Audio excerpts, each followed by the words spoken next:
Want to stay up to date with everything that's happening on the show? Or do you have a story that you'd like to submit for one of our Listener Stories episodes? You can get in touch with the show via the website at www.hauntedukpodcast.com, on Instagram at hauntedukpodcast, on X at hauntedukpod, or you can email us at contactus@hauntedukpodcast.com. We're also on Facebook and TikTok.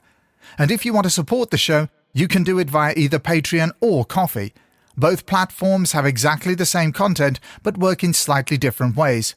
One of the advantages of Patreon is its sleek user interface, but if you want to avoid those pesky additional charges that Apple, Google, and Patreon apply to your subscription, then why not give Ko-fi a try? Simply open a browser window and type ko-fi/Haunted UK Podcast, and you'll soon find us. Whichever platform you choose, we're sure you'll enjoy the bonus content. Thanks for listening, and enjoy the episode.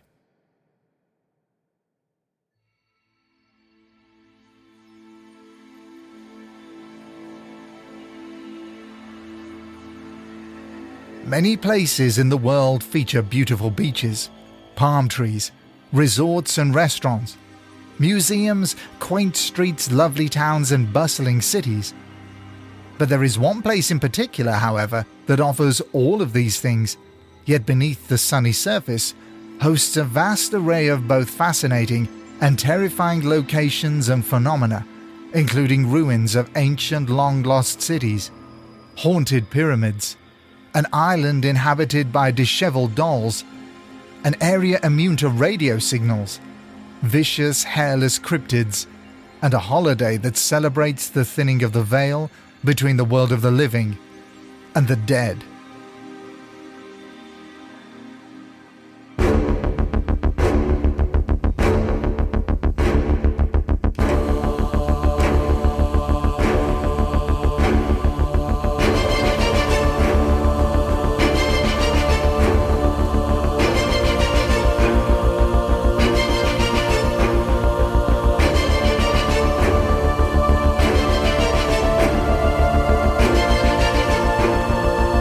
This is Haunted UK Abroad, and during our summer holiday we are exploring mysterious and haunted locations, unexplained phenomena and the amazing legends, traditions and rich cultural heritage of Mexico.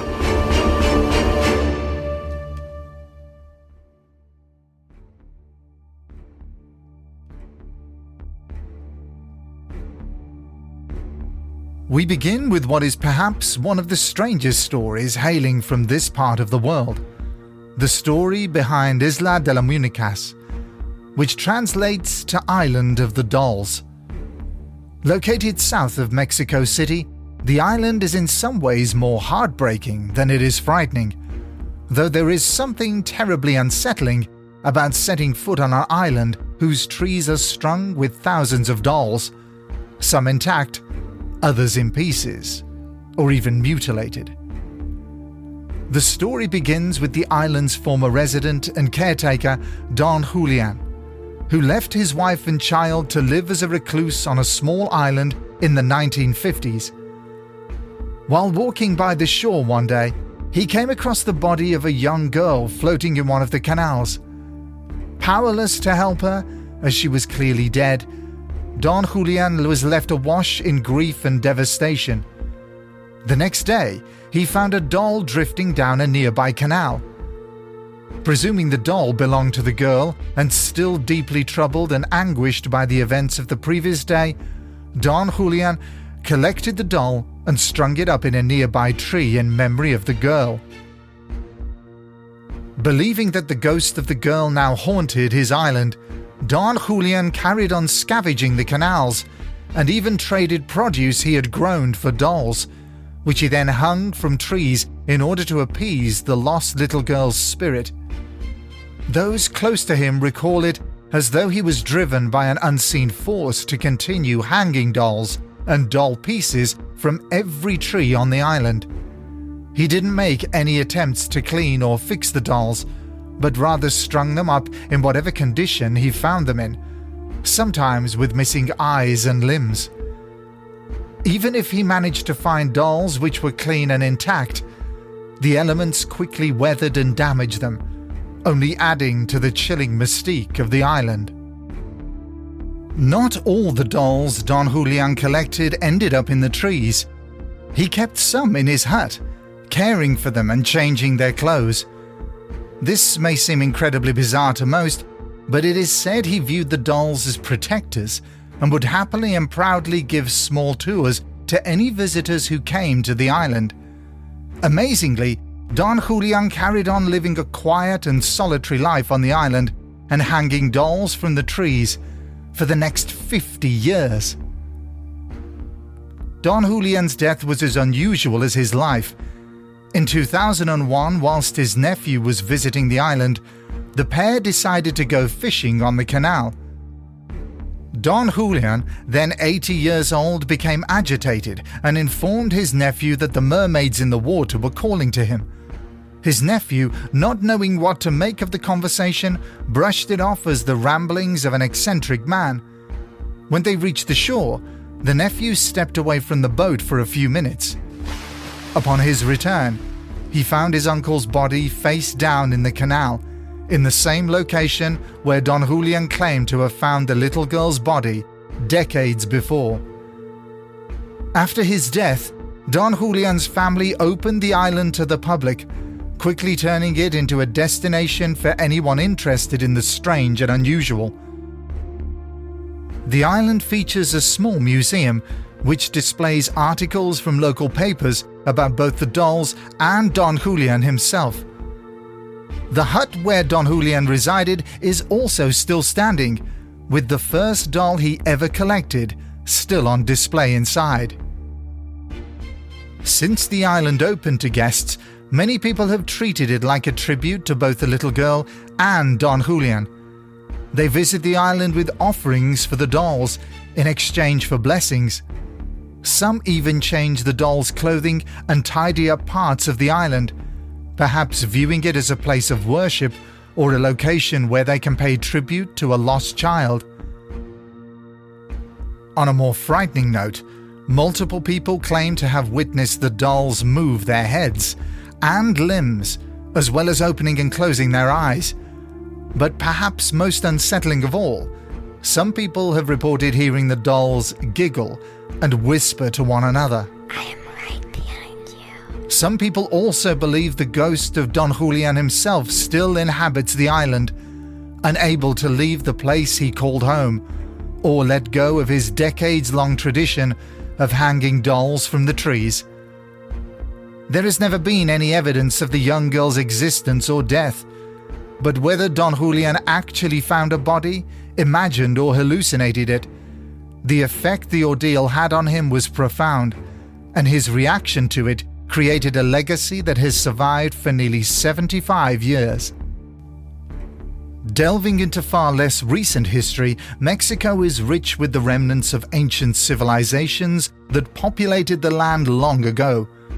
One such location is Chichén Itzá, an ancient Mayan city dating from 600 AD that has been deemed a UNESCO World Heritage Site and is considered one of the new 7 wonders of the world. Chichén Itzá and other similar locations throughout Mexico are widely considered to be haunted and are often associated with human sacrifice, rituals, ancient spirits, and even alien encounters.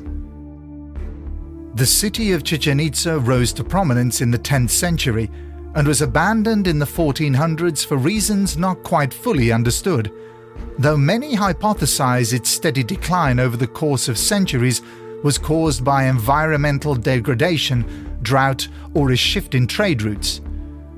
The early 1500s saw the arrival of the Spanish conquistadors, whose troops took the last independent Mayan city in 1697. The ancient cities were largely abandoned and forgotten until explorers and archaeologists took an interest in the 19th century. Today, the remaining Mayan populations are scattered throughout Mexico, Central and South America. The Mayans had a rich culture that included many legends, traditions and rituals. One such legend associated with Chichén Itzá tells of a creature named Kukulkan, after which the city's pyramid is named. Kukulkan was believed to be a deity with the appearance of a feathered serpent who was instrumental in the creation of the world. It is believed the serpent descended on the city to teach its citizens various arts and sciences, including agriculture and astronomy. Perhaps centuries of reported alien encounters at this location are not so far-fetched when taking into consideration the Mayan belief that a creature came from the sky to teach them things that, by all accounts, appear to have been futuristic in nature.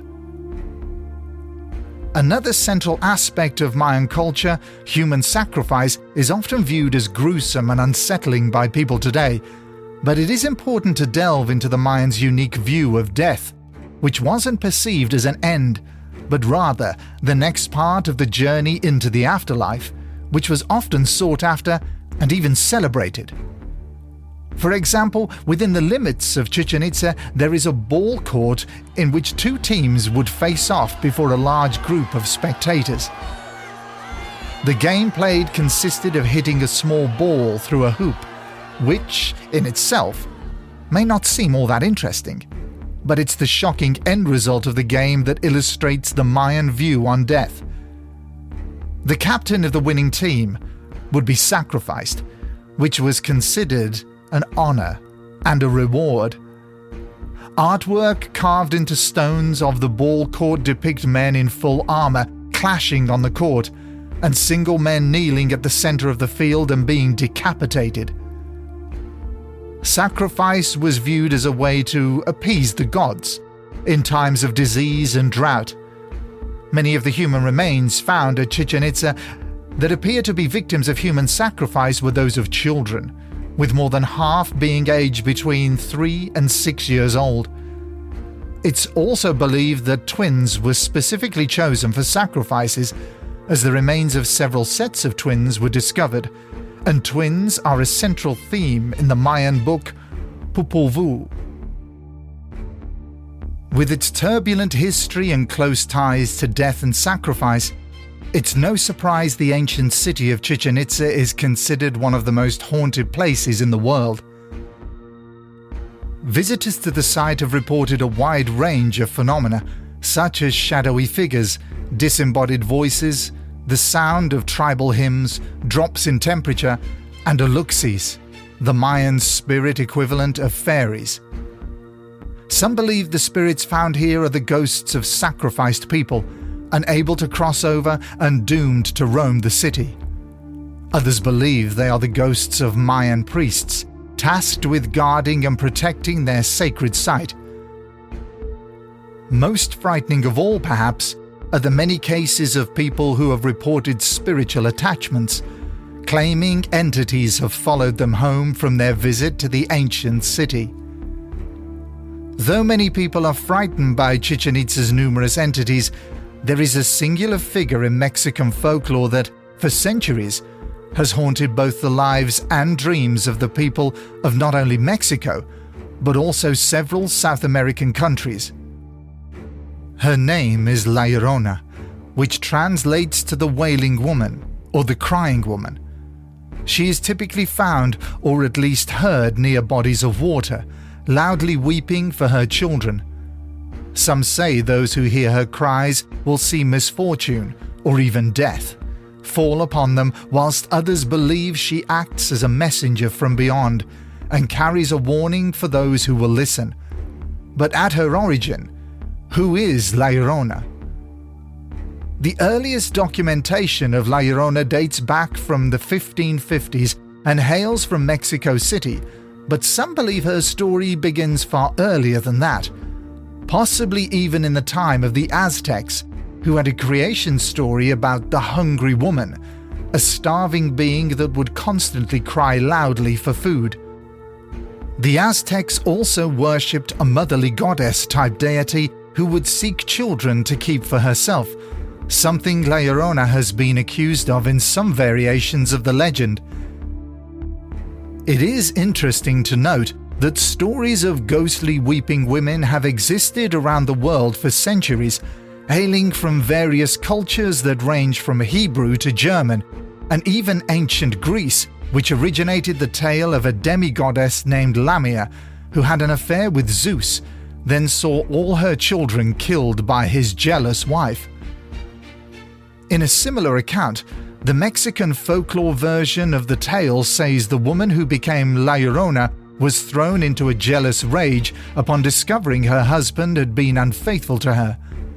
Blinded by anger, she took her children to the river and drowned them.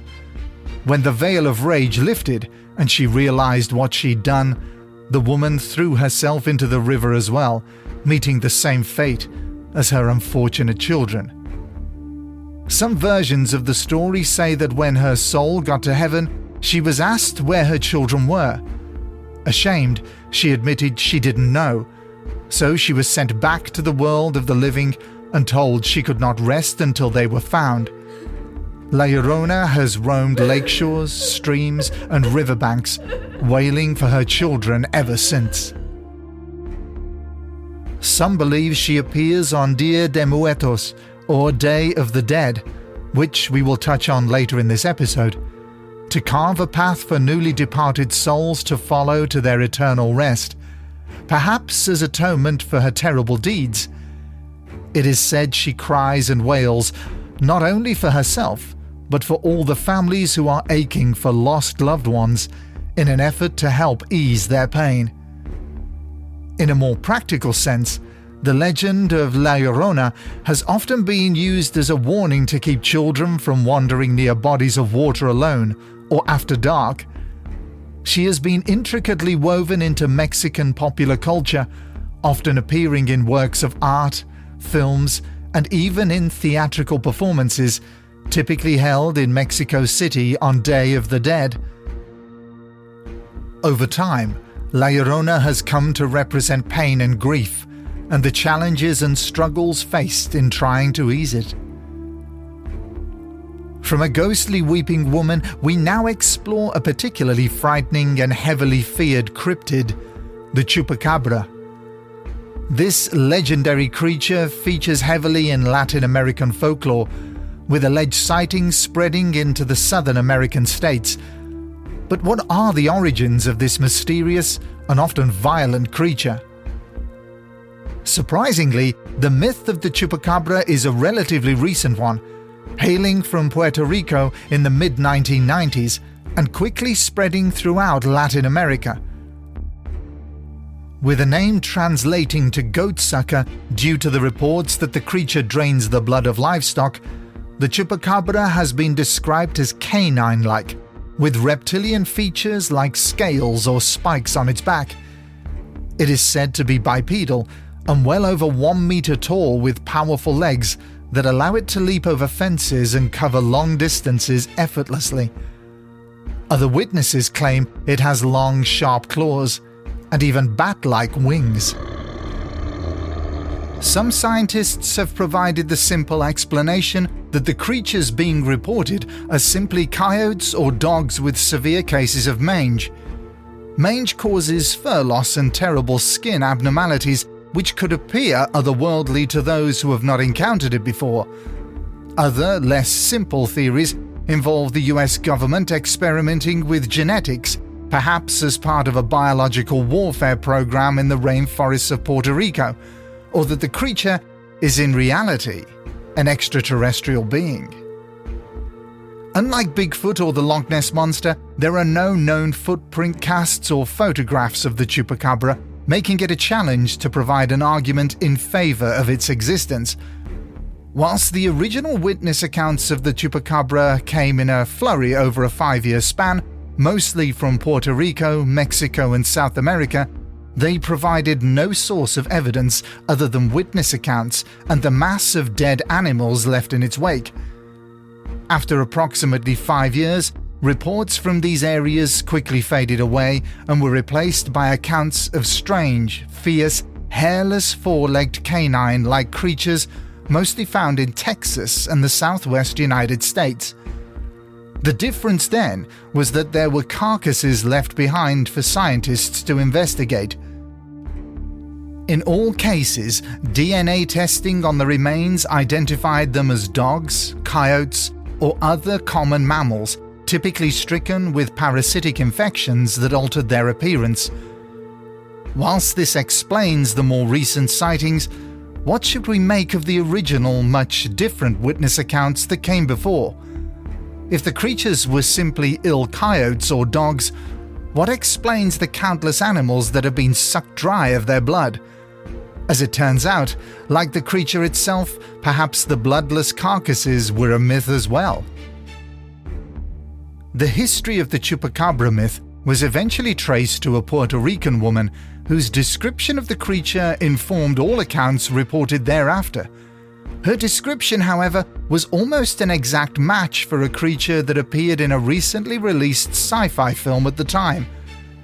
With the advent of the internet, perhaps her story was one of the first to go viral, as her account spread widely and subtly both in newspapers and online. Shortly thereafter, other reports of the creature began pouring in. But whether they were real or simply people attempting to gain their 15 minutes of fame is hard to know. In a sense, the Chupacabra truly is somewhat like a vampire, elusive but alive and well in the minds and imaginations of many. Commonly and erroneously thought to be Mexico's version of Halloween, Día de Muertos, or Day of the Dead, is held annually on November the 1st and 2nd, during which it is believed the veil between the land of the living and the dead dissolves. The holiday, which honors the dead, originated in Mexico and is celebrated in most of Latin America. It has seen a surge in worldwide interest in recent years, especially after a particularly memorable scene in the James Bond film Spectre, which put the celebration in the spotlight. But the Day of the Dead we know today is vastly different from its centuries-old Aztec origins. Let's dive into the legend, folklore, and rituals surrounding this holiday that honors long-departed ancestors and lost loved ones. Around 3,000 years ago, the Aztecs celebrated a holiday to honor Mictlantecuhtli, queen of the underworld. They believed this deity watched over the bones of past lives, which were used in the creation of new lives in the land of the living. One day per year, she would visit the land of the living to ensure the bones that had been brought there to create new life were being well cared for. Her arrival was celebrated by the Aztecs with dancing and food to show gratitude for her protection and care. The Aztecs believed that when a person died, they traveled to the land of the dead, making their way through a years-long journey involving several obstacles and challenges before finally reaching their final resting place. It is this long journey that inspired families to provide food, water, and tools to help see their deceased loved ones through the difficult journey.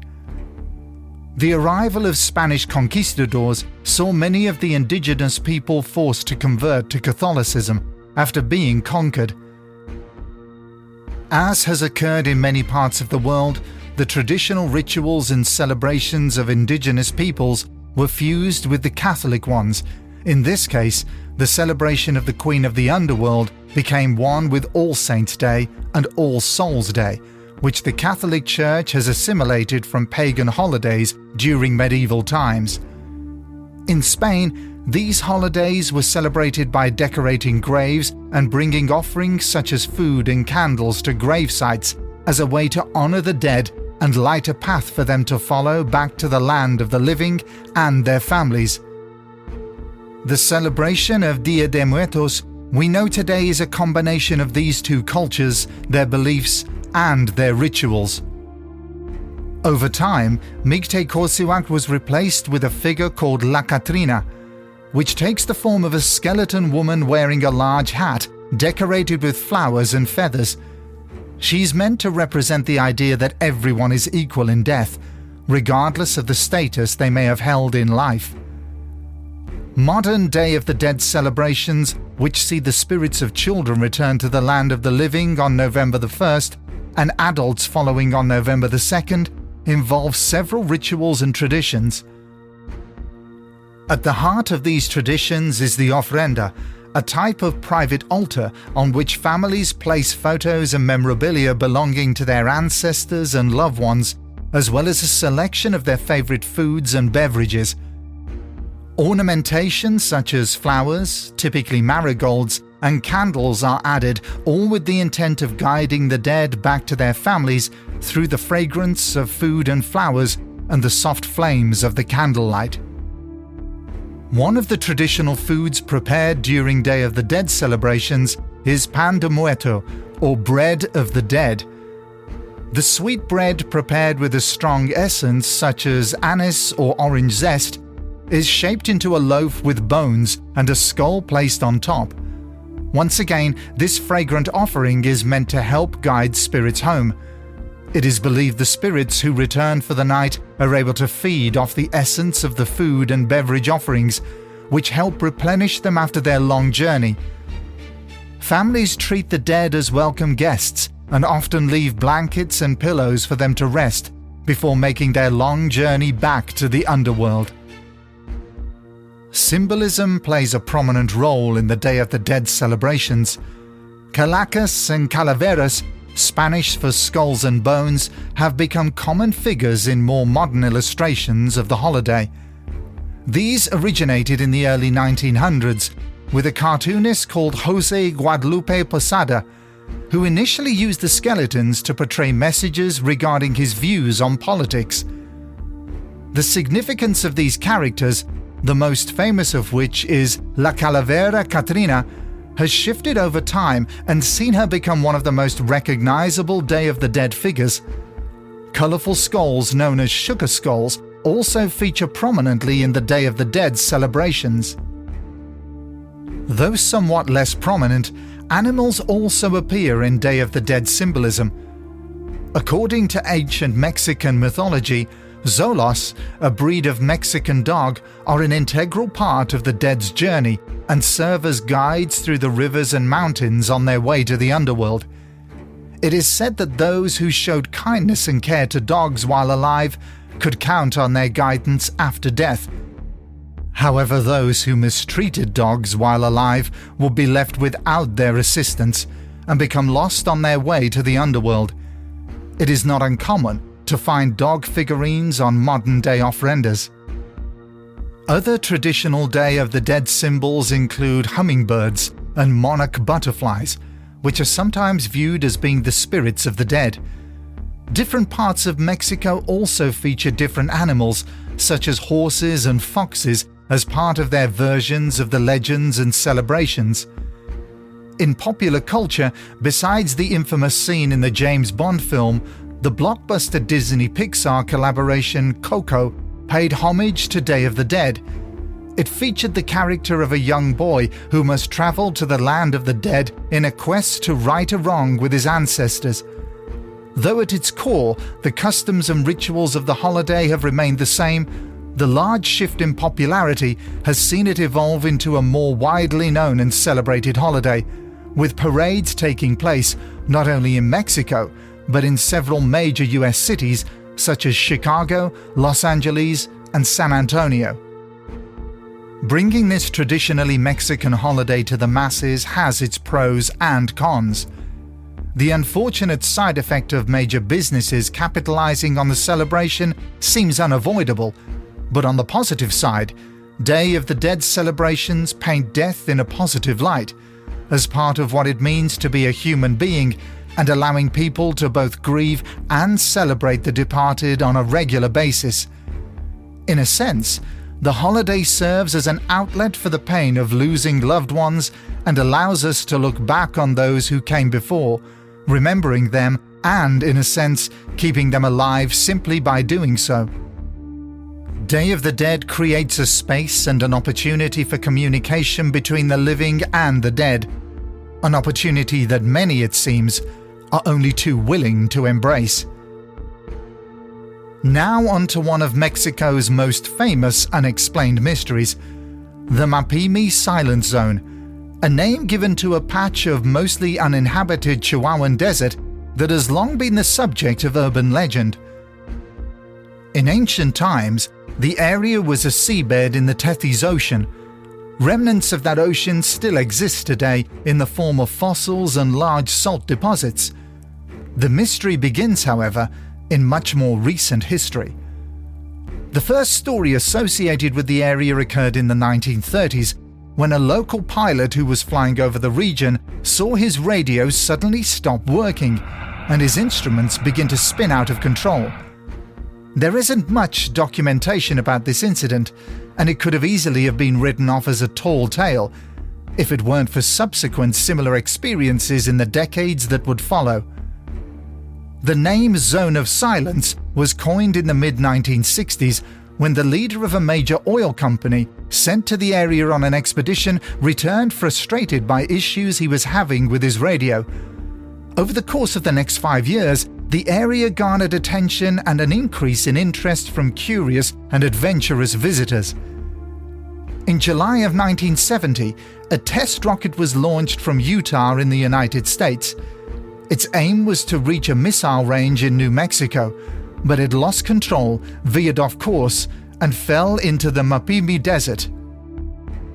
The rocket was carrying a small container of radioactive material, which meant removing tons of soil from its landing site as part of a cleanup effort to preserve the environment.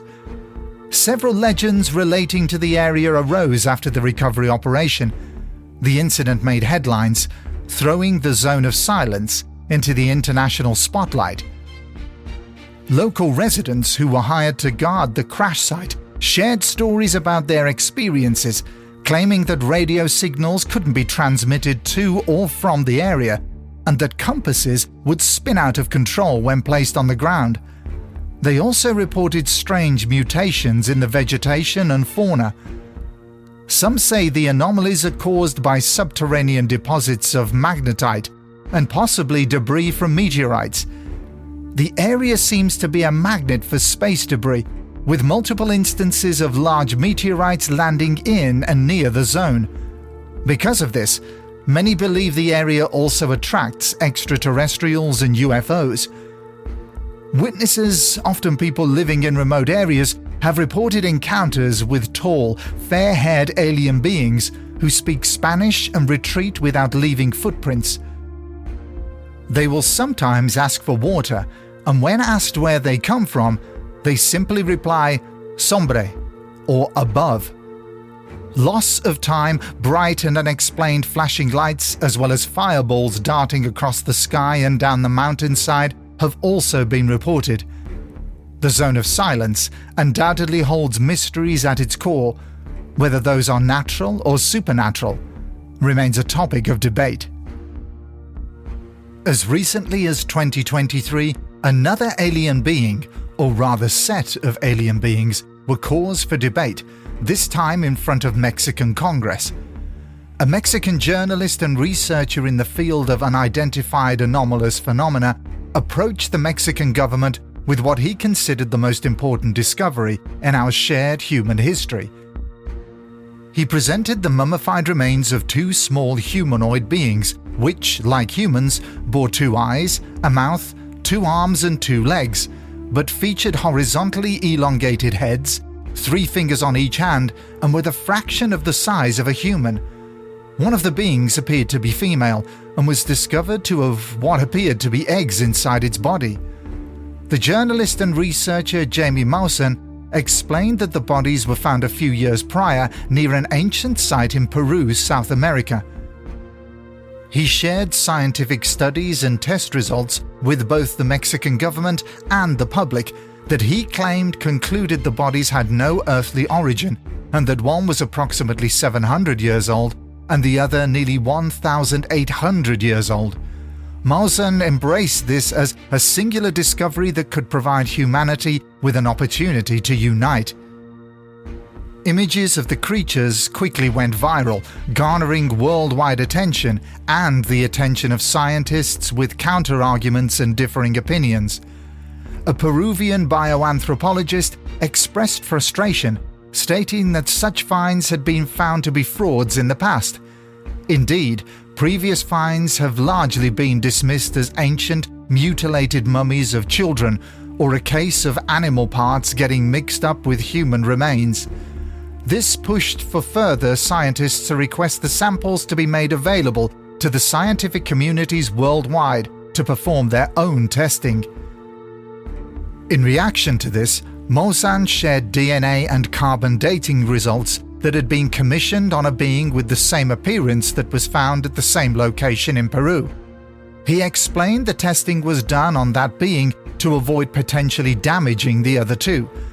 This sparked some controversy with Peruvian officials who questioned the means by which the historical artifacts left their country. Mayan explained he had simply borrowed the remains from a man who later declined to be identified and refused to explain how they came to be in his possession.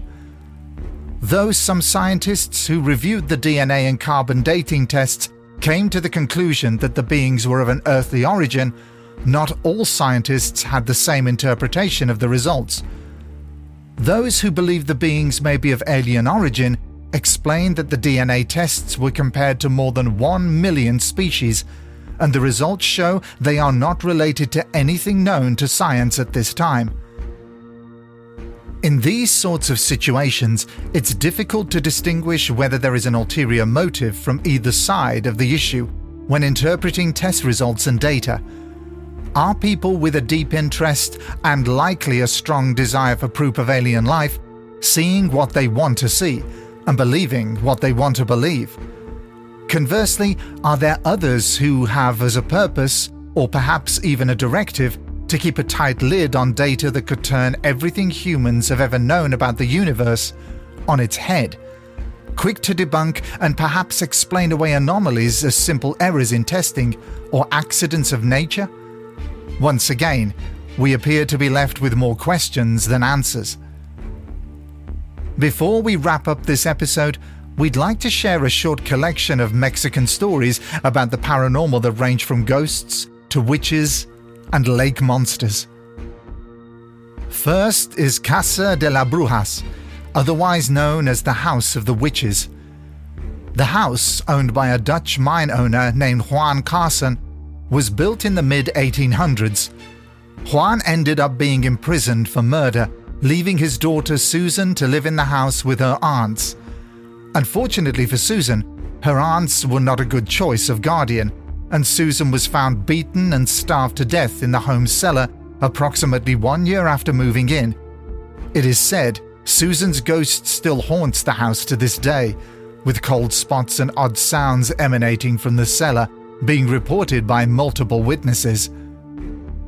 La Jolla Honda is a deep, wide crater where, according to local legend, a group of thieves buried their treasure at the turn of the 20th century.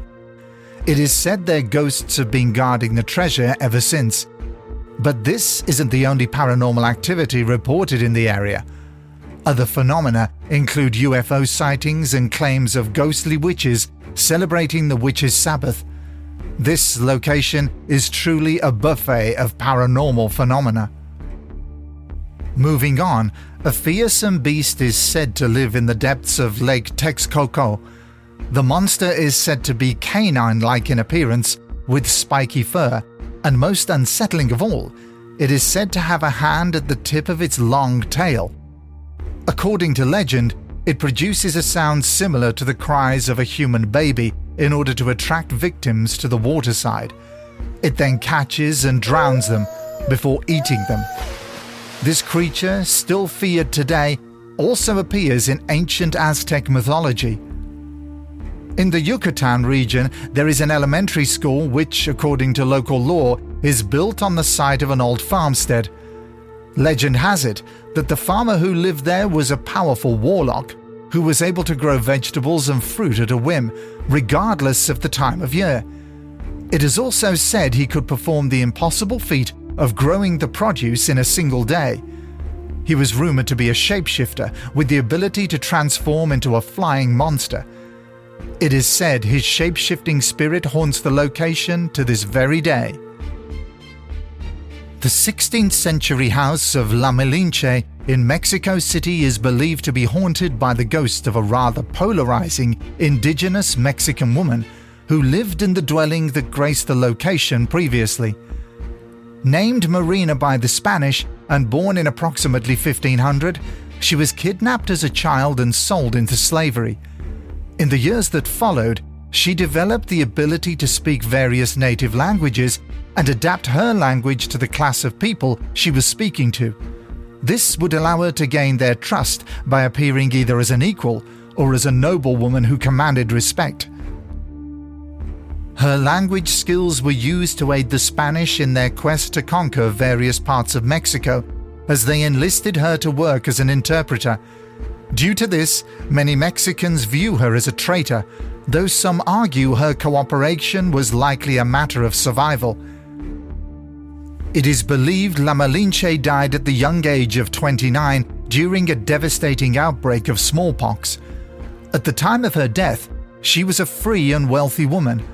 It wouldn't be surprising, given this, that her spirit would want to enjoy that freedom which was cut so short after such a long period of time working as a slave.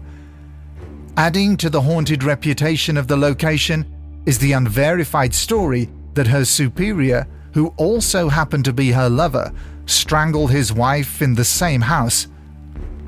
Visitors to Casa de Malinche have reported seeing full-body apparitions of her as well as several others.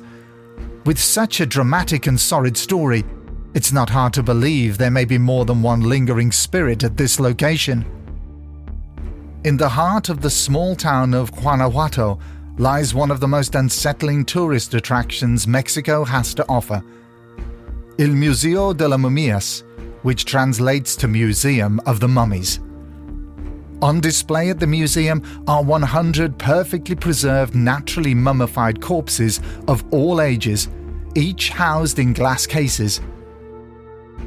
The bodies were exhumed from the San Paolo cemetery when their families could no longer afford the tax burden placed on them for the upkeep and maintenance of the cemetery. Upon exhumation, it was discovered the burial ground was such that the bodies had been perfectly mummified. Museum security guards have often reported hearing the echo of disembodied footsteps after the museum hours, and even seeing the apparitions of spirits roaming the halls, unhappy that their rest has been disturbed. Tucked away in the Chapultepec forest is a legendary mansion that once belonged to a wealthy old woman known as Tia Toña. Devastated after the death of her wealthy merchant husband, she became somewhat of a recluse. In an effort to ease her pain and the deep depression she'd slipped into, Tia Toña decided to heal her heart by sharing the large mansion and sum of money she'd inherited with the homeless children of her town. It is at this point in the story that the accounts of subsequent events start to differ. In one version of the story, Tia Toña beat the children to death in a blind rage after finding out they had stolen money and jewelry from her, dumping their bodies into a nearby ravine after the fact. In an alternate version, she was said to have poisoned the children because they were ungrateful and impertinent. Upon realizing what she'd done, she allegedly chose to also consume the poisoned food to end her own life. In a twist of events, some versions of the legend say that it was the children who conspired together to kill Tia Toña in order to take her money. The children put her body in the attic and carried on living at the house, but shortly after the killing, they began to experience hauntings which drove them out of the house, where they eventually died, lost in the vast untamed forested area. All versions of the story lead to the same ending, however: a mansion tucked away in the forest, haunted by the spirits of children and an angry old woman. Many people have gone in search of the house, hoping for a first-hand encounter with the ghosts, but rumors of a group of students who were killed whilst crossing the bridge leading to the mansion's entrance has kept most of the curious at bay. For now. It is said, however, that even at a distance from the house, the cries of murdered children can be heard echoing through the valley at night. A wedding boutique in the Chihuahua region boasts a mannequin called Pascualita that is allegedly an embalmed corpse. Countless witnesses claim to have seen the mannequin blink, move, and even walk. According to local legend, Pascualita was a bride who was bitten by a venomous creature and died the day before her wedding. Her devastated mother hired the best mortician she could find to embalm her daughter, then placed the corpse in her wedding gown and put it on display in her shop. People driving or walking by the shop late at night claim the mannequin comes to life. A few years ago, the mannequin was taken out of the wedding shop for the first time since the 1930s and put on display in Mexico City as part of a hotel tour featuring local haunts and legends. And that, dear listeners, brings us to the end of this episode. Though there is so much more to explore in the amazing country that is Mexico, with its ancient cities and pyramids, rich folklore, legends, and traditions. But one thing is certain: whether or not you believe any of these stories, if you find yourself wandering by a riverbank, watch out for a doll in the water and listen for the woeful cries of a woman.